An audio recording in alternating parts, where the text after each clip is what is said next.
सिंह राशी, नियतीचा मोठा खेळ सुरू. मार्च ते एप्रिल आयुष्य बदलणार. 33 कोटी देवसुद्धा थांबू शकणार नाही. श्री स्वामी समर्थ मंडळी. सिंह राशीच्या व्यक्तींनो, मार्च ते एप्रिल हा साधा कालखंड नाही. हा तो टप्पा आहे जिथे आयुष्य अचानक वळण घेते. काही गोष्टी तुमच्या मनासारख्या घडतील, काही पूर्णपणे अनपेक्षित असतील. पण एक गोष्ट नक्की, या 2 महिन्यात जे काही घडेल ते तुमच्या पुढील अनेक वर्षाचा पाया ठरेल. कधी कधी आयुष्य आपल्याला आधी संकेत देतं, पण आपण ते ओळखत नाही. अचानक एखादा फोन, एखादी भेट, एखादा निर्णय आणि सगळं चित्र बदलायला सुरुवात होते. तुम्हाला कदाचित वाटत असेल की सध्या सगळं स्थिर आहे, पण आतून एक मोठी हालचाल सुरू आहे. परिस्थिती, लोक, संधी आणि नातेसंबंध सगळं हळूहळू नवीन रूप धारण करत आहे. या व्हिडिओमध्ये आपण त्या प्रत्येक संकेताचा उलगडा करणार आहोत. कोणता निर्णय तुमचं आयुष्य बदलू शकतो, कोणती चूक टाळली नाही तर मोठी किंमत मोजावी लागू शकते, कोणती संधी तुमच्यासमोर येणार आहे जी आयुष्याचा संपूर्ण प्रवाह बदलून टाकेल. हा काळ तुमच्यासाठी परीक्षा आहे की वरदान, हे तुमच्या दृष्टिकोनावर ठरणार आहे. म्हणूनच हा संपूर्ण विश्लेषण शेवटपर्यंत ऐका, कारण शेवटचा मुद्दा तुमच्यासाठी सर्वात महत्त्वाचा ठरू शकतो. 1. करिअरमध्ये अचानक मोठी उलथापालथ. मार्चच्या सुरुवातीपासून तुमच्या कर्मभावावर तीव्र ग्रह चळवळ सक्रिय होईल. याचा अर्थ असा की तुमच्या कामाच्या पद्धतीत, पदात किंवा जबाबदाऱ्यांमध्ये अचानक बदल दिसू शकतो. काही सिंह राशीच्या व्यक्तींना वरिष्ठांकडून नवीन प्रोजेक्टची जबाबदारी दिली जाईल, जी सुरुवातीला जड वाटेल पण भविष्यात तुमची ओळख निर्माण करेल. ज्या लोकांनी आतापर्यंत तुमच्याकडे दुर्लक्ष केले होते तेच आता तुमच्या कामाचे कौतुक करतील. मात्र या काळात अहंकार वाढू न देणे अत्यंत आवश्यक आहे. ऑफिसमधील राजकारण, मत्सर किंवा तुमच्या यशामुळे निर्माण होणारी स्पर्धा वाढू शकते. व्यवसाय करणाऱ्यांसाठी हा काळ विस्ताराचा आहे. नवीन भागीदारी, नवीन ग्राहक किंवा नवीन शहरात काम सुरू करण्याची संधी मिळू शकते. पद, कोणताही करार करताना कागदपत्रे नीट तपासणे गरजेचे आहे. एप्रिलच्या मध्यापर्यंत तुम्हाला जाणवेल की हा बदल अचानक नव्हता, तर मागील 2-3 वर्षाच्या मेहनतीचे फळ आहे.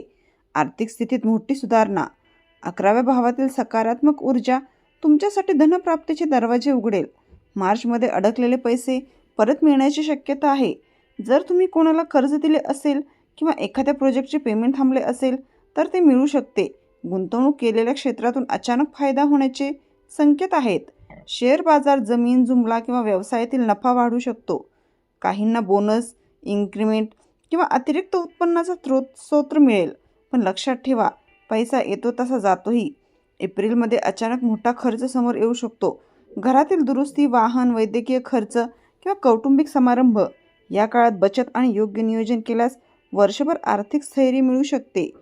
नंबर 3. नातेसंबंधामध्ये सत्य उजेडात येणार. 7व्या भावावर पडणारे प्रभाव तुमच्या वैयक्तिक आयुष्यातील लपलेले पैलू उघड करतील. जर तुमच्या नात्यात गैरसमज, शंका किंवा दडपलेले प्रश्न असतील तर ते आता समोर येतील.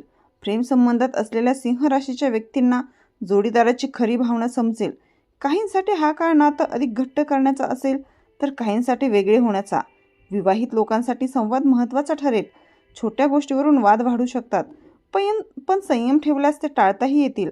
परिवारातही खरे आणि खोटे लोक ओळखू येतील, जे फक्त तुमच्या यशात सहभागी होतात पण अडचणीत साथ देत नाहीत. ते हळूहळू दूर जातील. हा काळ भावनिकदृष्ट्या कठीण वाटेल, पण शेवटी तुमचे आयुष्य हलके आणि स्पष्ट करेल. 4. कुटुंबात मोठा निर्णय. 4थ्या भावातील हालचाली घर आणि कुटुंबाशी संबंधित मोठ्या निर्णयाची वेळ आणतील. काही सिंह राशीच्या व्यक्तींना घर बदलण्याची वेळ येईल. नवीन घर खरेदी, भाड्याने घेणे किंवा मालमत्तेचा व्यवहार शक्य आहे. आईवडिलांच्या आरोग्याबाबत लक्ष देणे आवश्यक आहे. त्यांच्या सल्ल्याला महत्त्व द्या.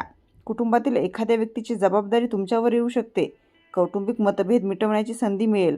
जर वारस हक्क, संपत्ती किंवा जुन्या वादाबाबत प्रश्न असतील तर एप्रिलमध्ये त्यावर तोडगा निघू शकतो. हा निर्णय तुमच्या पुढील 10 वर्षाच्या स्थैर्यावर परिणाम करेल, त्यामुळे घाई करू नका. नंबर 5. आरोग्याबाबत सावधगिरी. सूर्य स्वामी असल्यामुळे तुमच्यात नैसर्गिक ऊर्जा असते, पण मार्चच्या शेवटच्या आठवड्यात शरीर थकलेले जाणवू शकते. झोप अपुरी राहणे, मानसिक ताण वाढणे किंवा रक्तदाबातील चढ उतार संभवतात. कामाच्या ओझ्यामुळे तुम्ही स्वतःकडे दुर्लक्ष करू शकता. नियमित व्यायाम, प्राणायाम आणि सूर्यनमस्कार केल्यास ऊर्जा संतुलित राहील. आहारात तिखट आणि जड पदार्थ कमी करा. पाणी जास्त प्या. एप्रिलमध्ये एखादा छोटा आजार किंवा तपासणीची गरज भासू शकते, पण वेळेवर काळजी घेतल्यास मोठा धोका टळेल. शरीर आणि मन दोन्हीही संतुलित ठेवणे या काळात अत्यावश्यक आहे, कारण पुढील बदलांसाठी तुम्हाला पूर्ण ताकद लागणार आहे. नंबर 6. आध्यात्मिक जागृतीची सुरुवात. या काळात तुमच्या अंतर्मनात एक वेगळी हालचाल सुरू होईल. बाहेरून सर्व काही व्यवस्थित दिसत असले तरी आतून तुम्हाला काहीतरी शोधायचे आहे अशी भावना निर्माण होईल. एखादी घटना, अपयश किंवा अनपेक्षित यश तुम्हाला जीवनाचा खोल अर्थ विचारायला भाग पाडेल. ध्यान, जप, वाचन किंवा एखाद्या आध्यात्मिक गुरूंचा सल्ला घेण्याकडे तुमचा ओढा वाढू शकतो. पूर्वी ज्या गोष्टींना तुम्ही केवळ परंपरा समजत होतात त्यामागील तत्त्वज्ञान समजायला लागेल. अहंकार कमी होऊन आत्मपरीक्षण वाढेल. तुमच्या चुका तुम्हाला स्पष्ट दिसतील आणि त्यातून शिकण्याची तयारी निर्माण होईल. हा काळ तुमच्या व्यक्तिमत्वाला अधिक संतुलित आणि शांत बनवेल. नंबर 7. शत्रूंवर विजय. 6व्या भावातील सकारात्मक ग्रह प्रभावामुळे तुमच्या विरुद्ध काम करणाऱ्यांचे प्रयत्न हळूहळू निष्फळ ठरतील. ऑफिसमध्ये किंवा व्यवसायात जे लोक तुमची प्रतिमा खराब करण्याचा प्रयत्न करत होते त्यांचे खरे रूप समोर येईल. कायदेशीर प्रकरणे किंवा जुने वाद तुमच्या बाजूने वळू शकतात. मात्र सूडबुद्धी ठेवू नका. संयम आणि शांतता हेच तुमचे मोठे शस्त्र असेल. या काळात तुम्हाला समजेल की खरा विजय म्हणजे इतरांना हरवणे नव्हे तर स्वतःच्या कमकुवतपणावर मात करणे आहे. मानसिक ताकद वाढेल आणि आत्मविश्वास दुप्पट होईल. सामाजिक प्रतिष्ठेत वाढ. समाजात तुमचा प्रभाव वाढताना दिसेल. एखाद्या कार्यक्रमात प्रमुख पाहुणे म्हणून बोलावणे, सन्मान मिळणे किंवा लोकांनी तुमच्या मताला महत्त्व देणे असे प्रसंग संभवतात. तुमच्या नेतृत्व गुणांना मान्यता मिळेल. मित्रपरिवार आणि नातेवाईक तुमच्याकडे मार्गदर्शनासाठी येतील. सोशल मीडियावर किंवा सार्वजनिक क्षेत्रात तुमची प्रतिमा अधिक मजबूत होईल. मात्र लोकप्रियतेसोबत जबाबदारीही वाढेल. चुकीचे वक्तव्य किंवा घाईने घेतलेला निर्णय प्रतिमेला धक्का देऊ शकतो. एप्रिलच्या शेवटी तुम्हाला जाणवेल की तुमची ओळख केवळ नावापुरती नाही तर प्रभावशाली बनली आहे. नियतीचा अंतिम संदेश. मार्च ते एप्रिलमधील प्रत्येक घटना तुम्हाला एक मोठा धडा शिकवेल. काही प्रसंग आनंद देतील, काही वेदना देतील, पण दोन्ही तुमच्या आत्मविकासासाठी असतील. ज्या गोष्टीवर तुमचे नियंत्रण नाही त्या स्वीकारायला शिकाल. हट्ट, राग किंवा निराशाऐवजी शांततेने परिस्थिती हाताळण्याची कला विकसित होईल. तुम्हाला जाणवेल की प्रत्येक अडथळ्यांमागे एक संधी दडलेली असते. नियती तुमच्यावर अन्याय करत नाही, ते तुम्हाला अधिक सक्षम बनवत असते. हा काळ तुमच्या विचारसरणीत कायमस्वरूपी बदल घडवेल. नंबर 10. काय करावे आणि काय टाळावे. दररोज सकाळी उगवत्या सूर्याला अर्घ्य द्या आणि कृतज्ञतेची भावना ठेवा. वडीलधाऱ्यांचा सल्ला घ्या आणि त्यांचा आदर करा. महत्त्वाचे निर्णय घेताना घाई करू नका. कागदपत्रे नीट तपासा. आर्थिक व्यवहार पारदर्शक ठेवा. अनावश्यक वाद, दिखाऊ खर्च आणि अहंकार टाळा. स्वतःच्या आरोग्याकडे दुर्लक्ष करू नका.